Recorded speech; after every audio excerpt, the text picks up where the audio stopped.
Ha ribadito il suo disappunto per le 3.000 persone radunate in piazza l'altra sera il prefetto Laganà ai rappresentanti dell'Associazione Imprese Unite che le hanno chiesto in mattinata un incontro.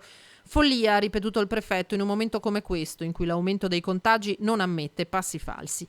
Comprensibile lo spirito della protesta, ma in Comitato Ordine e Sicurezza la linea dettata è chiara. Non verranno date autorizzazioni se non sulla base di una accertata possibilità che si svolga tutto come previsto dalle disposizioni in materia anti-Covid. Per la prossima staremo un po' più attenti, magari a scegliere posti più grandi, infatti parliamo di Venezia per il 6 novembre e diciamo che si è potuto chiudere un occhio proprio perché comunque Treviso si è dimostrata attenta al rispetto delle norme. Nei prossimi giorni l'associazione consegnerà al prefetto un documento con le istanze degli operatori penalizzati dal DPCM che la Ganassi è impegnata a far arrivare al governo. Le cose principali sono le mancanze che sono risultate dal decreto ieri sera, ovvero non si tiene conto ad esempio della circolarità che ha l'economia.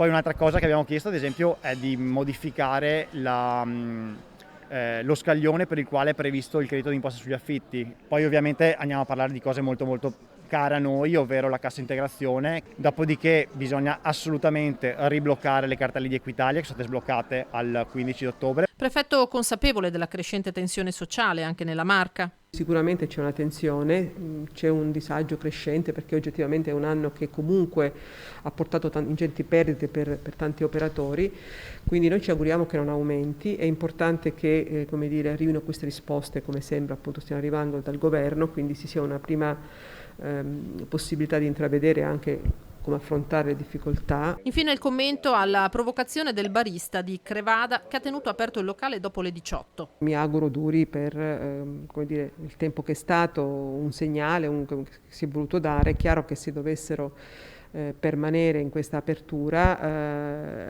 le forze dell'ordine dovrebbero come dire, tapparsi le orecchie e gli occhi e forse questo non può essere chiesto e non è consentito.